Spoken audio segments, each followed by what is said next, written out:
Have y'all ever heard that cliche saying, like, that is not my job? Like, I don't know if that's from a TV show or something, but this episode is all about how it's absolutely your fucking job. All right.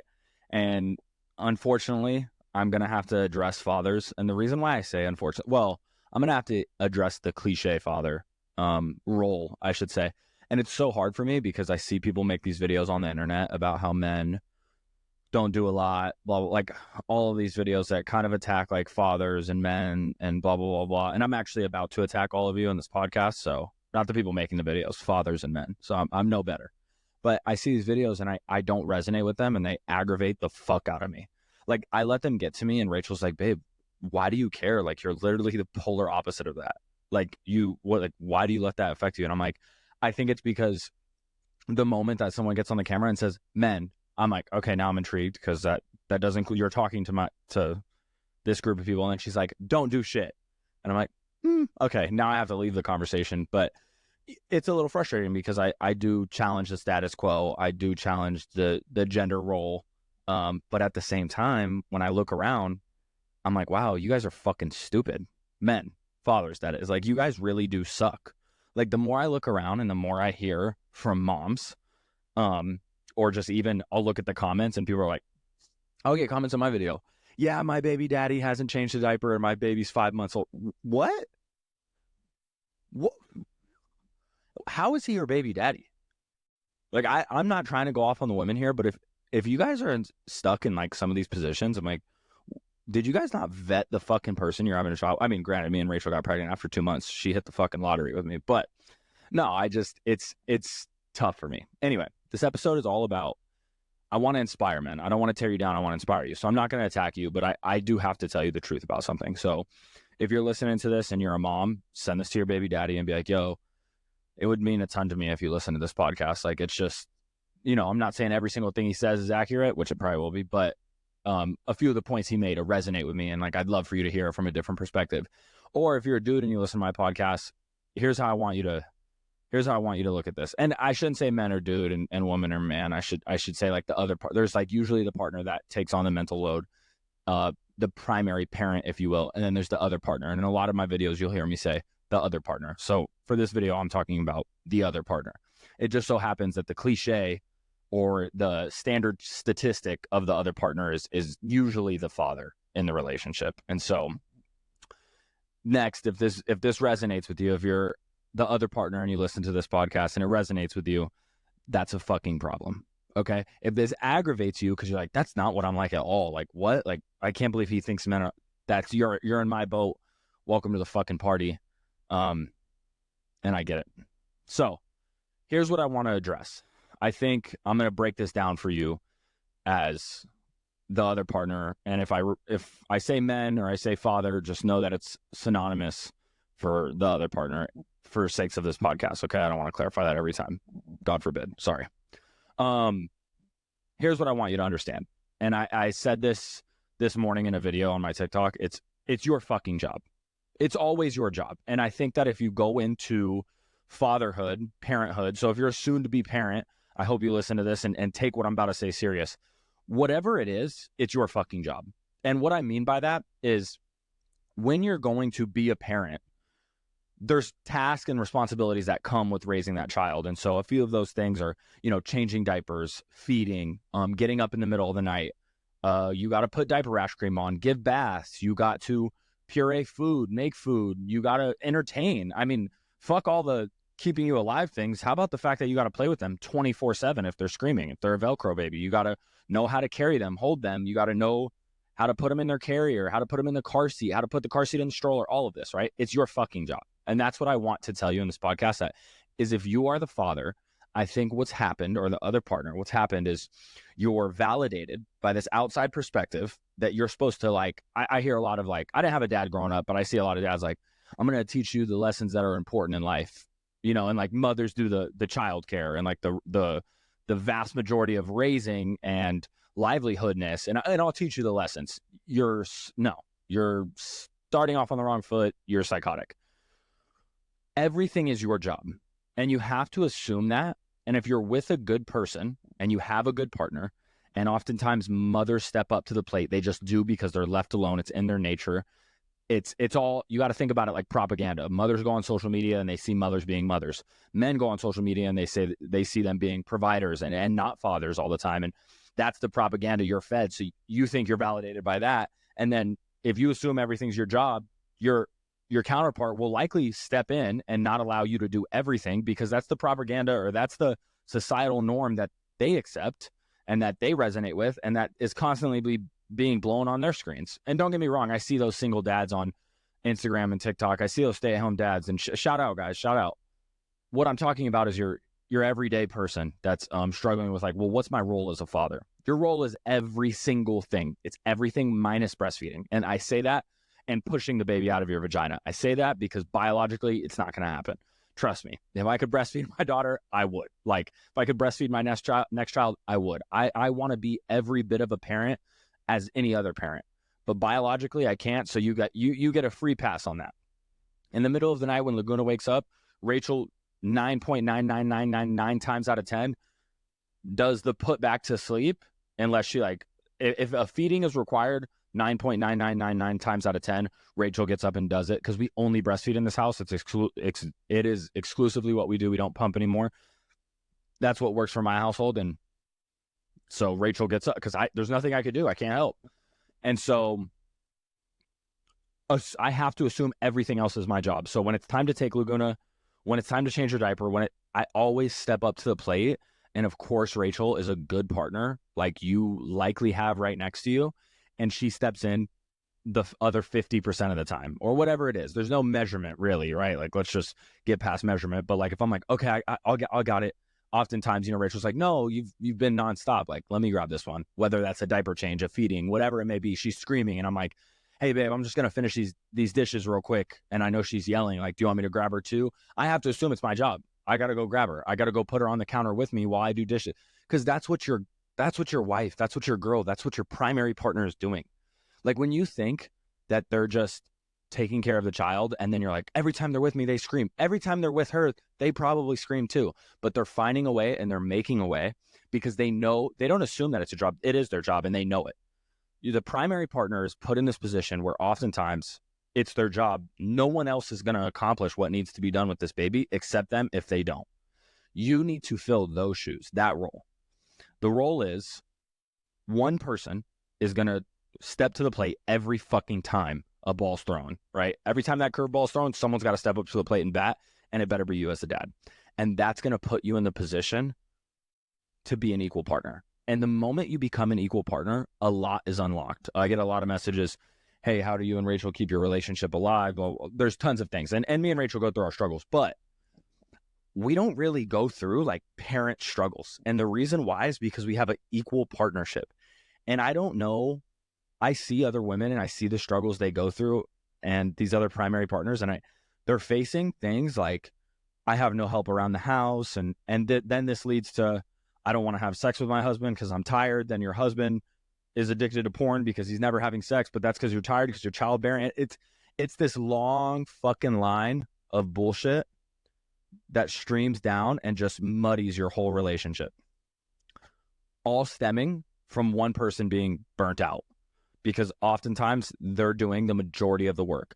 Keeping a child alive is not fucking easy, all right? Because the quality of life of that child is likely not at the level of keeping alive. And I think a lot of people assume that the primary parent is like, you keep them alive. No, not really. Because keeping them alive, we all heard about that mom that left her child in the pack and play for 10 days and that child didn't survive. And that, I think about that shit all the time. It'll make me cry.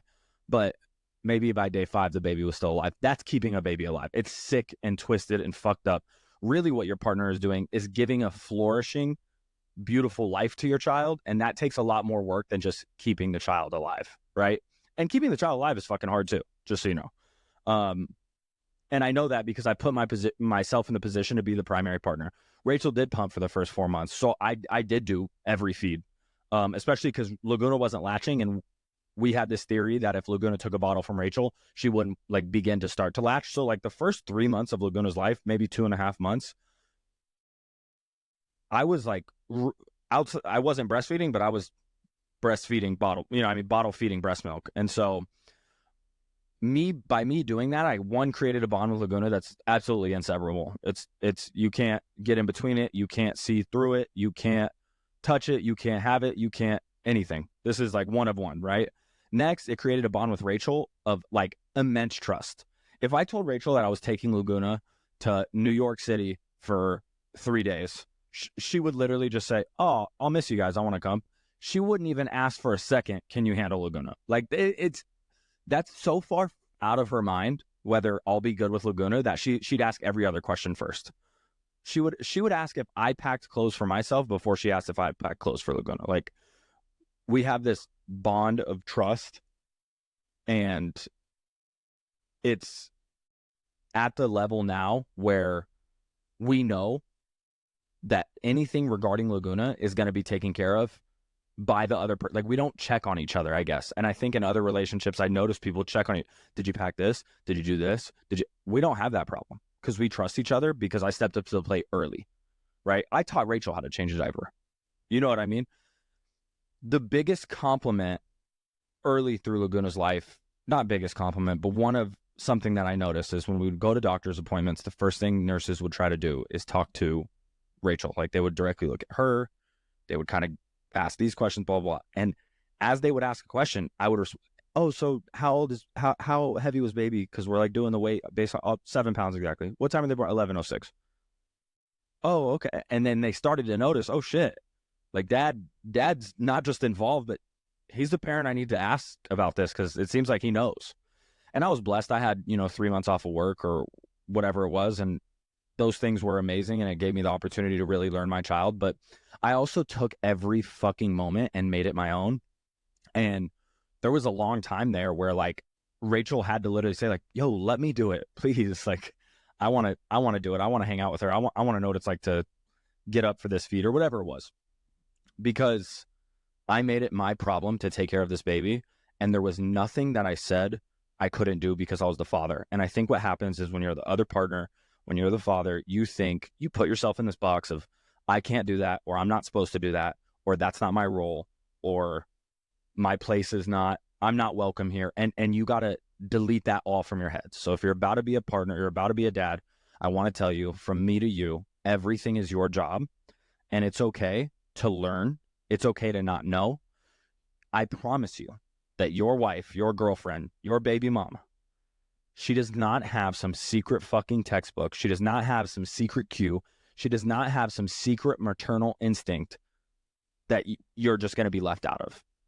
Her maternal instinct, if it kicks in, if that's what she credits her success to, your paternal instinct exists as well, and it's as caring, as loving, as nurturing,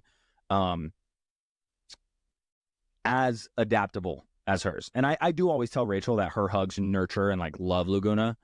And I just say that because like I was raised by a single mother, and I know like a mom, like when Rachel like, or when Laguna falls or like hits her head or something, and I see her crawl to her mom, I'm like, of course, like she needs that mother's hug. And that's me just saying that because I had a single mom, and I'm like throwing it out in the air. Like, I know what it's like to be loved by a mother, and it's a great feeling. I don't know what it's like to be loved by a father, but I'm sure I nurture her with my hugs too. But I never assume it's not my job because I'm the dad. And I think that a lot of men, you guys put yourself in this box like, oh, it's not my job, I can't do that. Yes, you can. Yes, you can. If it's not breastfeeding or pushing the baby out of your vagina, yes, you can. And I think another thing I see, and I want to talk to everybody that's listening to this podcast right now, is I see the potential that the primary partner, the woman, does not want to trust the man with the baby, or does not want to let go of that control, or, hey, I just gave birth, I really need this closeness. Like, I totally agree. You do need that closeness. When we first got home from the hospital, I put the bassinet on my side of the bed. And it wasn't until 2 weeks later that Rachel cried and said, hey, I don't feel that close to Laguna. Can we put the bassinet on my side of the bed, please? And I didn't know I was hurting her. And I felt bad later. Like, I didn't realize that she needed that postpartum bonding time. And I'm Rachel, if you're listening to this, I love you. And I'm sorry. It was my job. Like, I had to put the bassinet on my side of the bed because I had to get up in the middle of the night, because I had to feed her, because I had to change her diaper and re-swaddle her. It was my job. It had to be done. And we ended up, funny enough, we put the bassinet on Rachel's side of the bed for probably a month. And then we ended up putting the bassinet at the end of our bed. Because I was like, oh, I feel kind of far from, like, that's my baby. That's my baby too. And I think that you put yourself in this box as a man, like, it's not my job. or that's my role. And I think maybe because I never had a father, people ask me, Ricky, how'd you know? Or like, who raised you, or whatever it may be. And I'm like, wait, maybe because I didn't have a father, I don't have like a preconceived idea of what my role is. I don't have like this thought in my brain that I'm like, oh, okay, like Rachel takes care of like the motherly duties or whatever the fuck that means, right? So like changing the diaper and breastfeeding, and she'll learn how to swaddle, and she'll do the nose sucker, right? Rachel can't suck the boogers out of the nose with the thing. She makes her gag. She hates it. So like, of course, I did it. I'll suck the boogers out with no sucker. I'll just eat them because I'm like, this is my baby, whatever. But the point is like, maybe because I didn't have a father, I don't think that anything is not my role. You could take it one of two ways. I didn't have a dad, so I'm like, I don't know what to do. Or I didn't have a dad, so I'm like, oh, everything must be my role, duh. But that's just how my mindset was going into it. I took everything head on. I looked it in the face and I said, yeah, it's my job. Tons of people. Rachel's sister-in-law, Rachel's brother came up to me and was like, bro, you kind of act like the fucking mom. Like, chill. And I'm like, oh shit, my bad. Like, I didn't realize, but like, I'm the one over there. I can't help it. And Rachel knows. She like has to sit back and laugh at me sometimes. She's like, that's just him. You know what I mean? But in the same sense, we've built this because of our relationship, and she's seen my relationship with my daughter. We've built this crazy like trust and 50-50 or whatever measurement you want to put on it. Like, I just went out of town for work for 4 days. Do you think for one fucking second I was worried about my daughter? No, because Rachel has it on lock, and I know that, and vice versa. And so we're talking about Rachel going to a wedding next year, and she's like, yeah, if you and Laguna can't come, like, I'm sure it'll be quick for me. But it's not even like, damn, I don't know what to do because I have to take Laguna. And I think a lot of women sit in that seat and they're like, damn, I have to take my like it's leaving my kid with dad. Like, I don't know, like maybe my mom could come down and help, like the baby's mother-in-law or a baby's grandma or whatever. And I'm like, that's fucking crazy. Like, they have to source outside help outside of the father because he can't be, I hate to say it, but trusted with the responsibility. He doesn't know what he's doing. Or like, I see the constant joke, like, we left him with dad, so we'll see what happens. Like, what's going to happen? And I think you got to ask yourself, are you that guy? So like, if you already have a kid and you're listening to this, are you that guy that people like make fun of, like low key, and you think it's cute, where people are like, oh, you left him with dad, we'll see. Like, it's like, and everyone like laughs, like, oh, she's probably gonna, not have any rules, or like eat sugar, or like whatever it is that's not normal. Like, oh, we left him with dad, so he just watched movies all weekend because he doesn't, I think when the house burns down, they're like, did you leave him home with dad? Like, that kind of joking shit. Like, that shit shouldn't make you laugh. You should take that shit personal, because it's like, it's not cool. It's not cool. I'm just going to call you out. It's not cool to be a parent that doesn't know what the fuck they're doing. It's not cool to only play catch in the yard and not know what size diaper your child's in. That shit's not cool. It's lame as fuck, honestly. And I think that you sit in this square where you're validated by so many people, and it's like, those people are imposters. Those people are telling you that because that's what they were giving, or that's what they do, so they're going to validate that. And so when you go to work and you're like, shit, I don't know what the fuck's going on with that baby at home, and like all your buddies at work are like, yeah, bro, like, they're good with mom. Like you feel like this sense of community, this sense of like, all right, yeah, I'm feeling and then maybe you come in the next day and you're like, damn, my little boy, he it was so cool. He fucking picked up his first dinosaur book, and I wanted to read I'm trying to be like a cliche dude. I don't know. He asked me about a motorcycle, and I took him outside and I showed him a motorcycle. You didn't raise your child. Like, that's not fucking tangible skills that baby's going to use, or that toddler. Yeah, you showed him what a dirt bike was. Shout out. But it's a lot more. There's a lot more to the story. You got to be the guy that can do it all. And I understand what a lot of people like to come back to me and say, well, I'm the sole provider. I work 50 hours a week. But I get it. Just so you know, in my relationship, I do not make the majority of my money from social media. 1, and 2, I am the sole provider. Rachel doesn't work. I understand. Like I said, I just went out of town for work for 4 days. I get it. So what I don't want you to think is that I'm sitting at home being a stay-at-home dad and I'm fucking judging you as you work, because I went back to work. I went back to work for Starbucks coffee company, who had my ass. I was a store manager. They had my ass working 47 hours a week, standard. And I had to come home, and Rachel was momming that whole time alone. And you think I got to come home and be like, oh, fuck, yeah, like, let me know when she, I don't know, says dada. No, I had to come home and be a parent because it's not something that turns off. It's not an option. It's how, let me ask you this. So if you go to work all day, so say you go to work for 10 hours a day, I'll even give you 2 hours on top of the norm. Go to work for 10 hours a day. Your baby is being taken care of for those 10 hours a day. But then when you come home, you don't have to take care of the baby, but the person that the primary parent still does. So when the fuck does their job end? Because I don't get it. Because you could say, well, I'm the one going to work. Well, sounds good, buddy, but you come home. When do they clock out? How's that add up to you? How's that equate? And I think a lot of fathers think that their role is like, we're all at the dinner table and I'm like, hey, use your napkin, have table manners, or you make sure your kids say yes, ma'am, no, ma'am, or thank you, or please. And yep, you did it. You did your job. You taught them a lesson. No, it's so much more than that. And you have to assume whatever more than that is, right? So if it's packing their clothes on a trip, if it's changing their diaper, if it's buying new wipes, if it's that's all your fucking job too.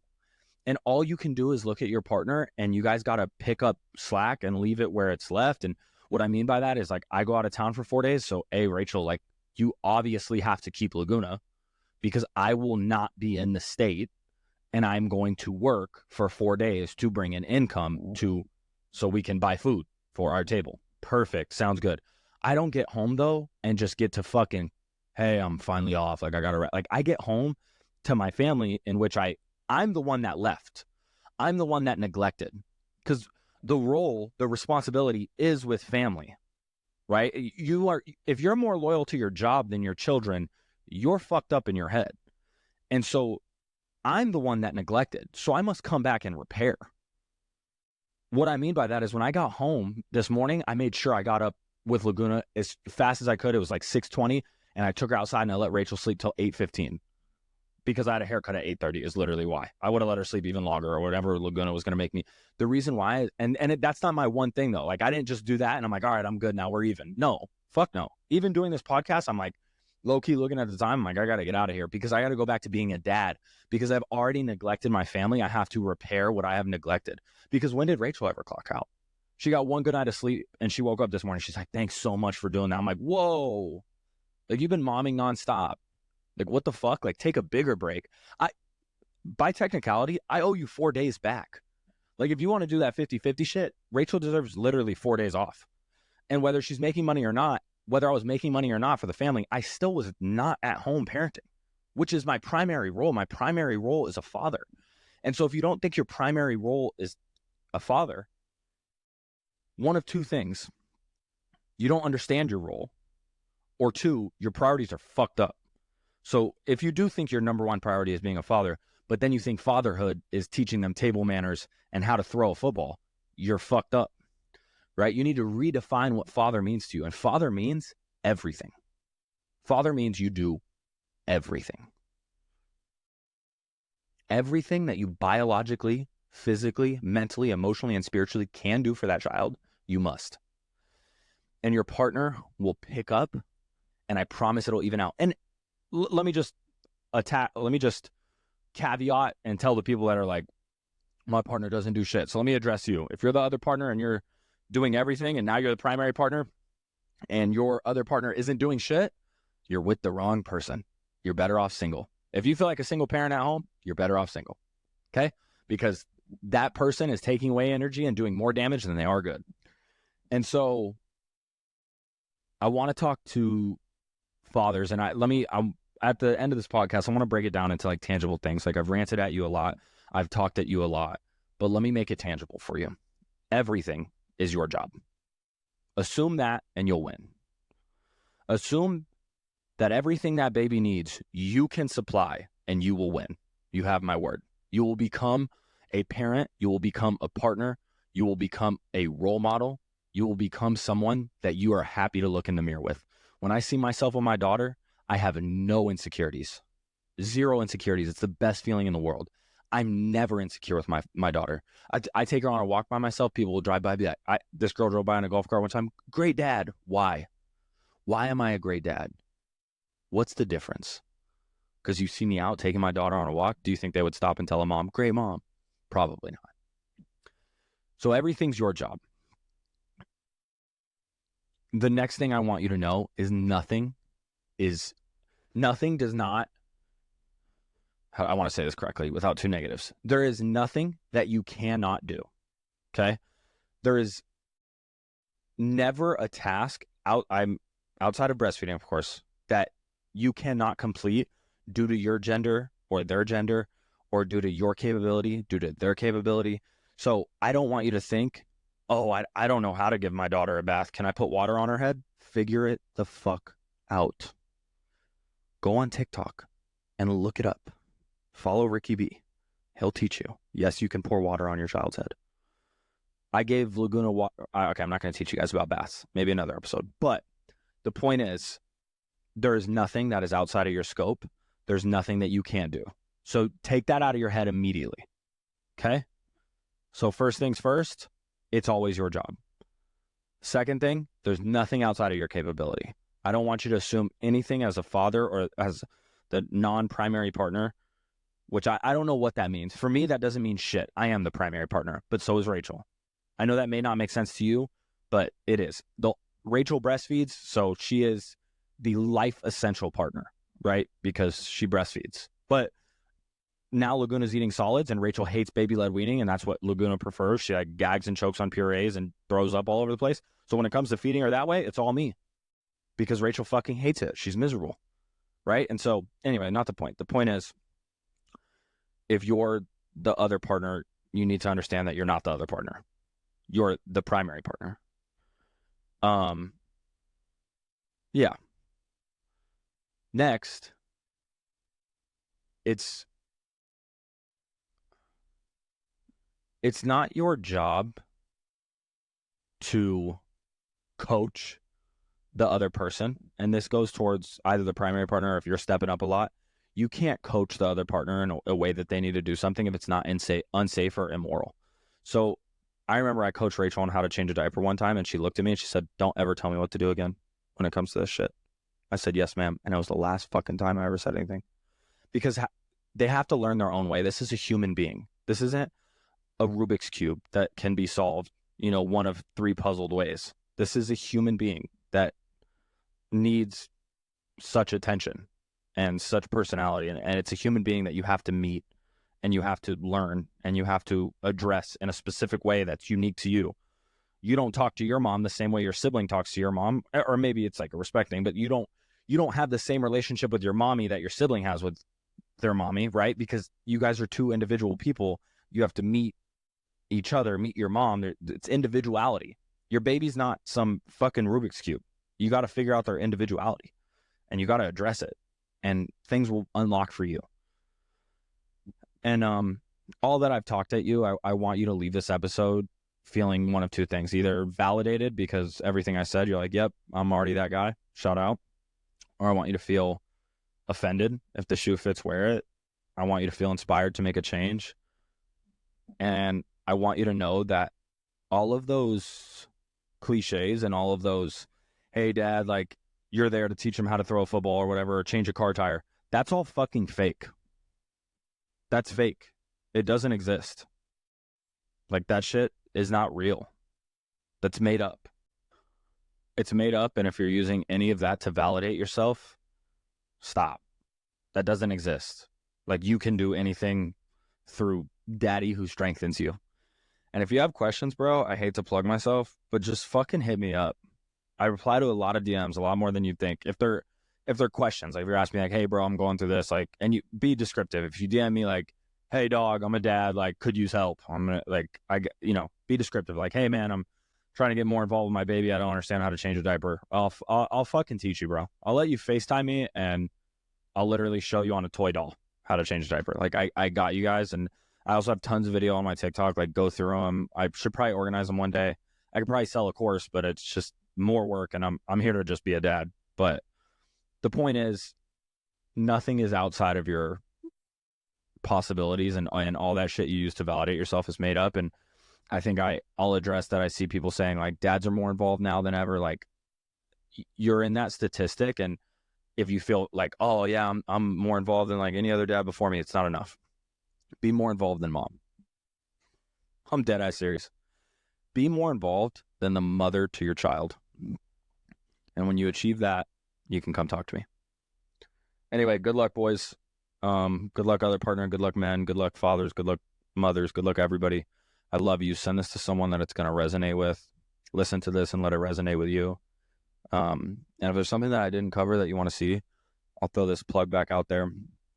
If you DM me and you put like in all caps, like podcasts or something like that, I'll be able to like know that it's podcast related, and I'll answer it probably in a different capacity, and make sure I read it and get back to you. And send me podcast ideas. Next week's episode will be a joint episode with one of my boys named Blake, who actually helped me get this whole thing started. And we're going to talk about like not coaching other parents and stuff like that. Not coaching your partner on how to parent and unique styles of parenting. And follow me on Instagram, subscribe on YouTube, follow me on TikTok.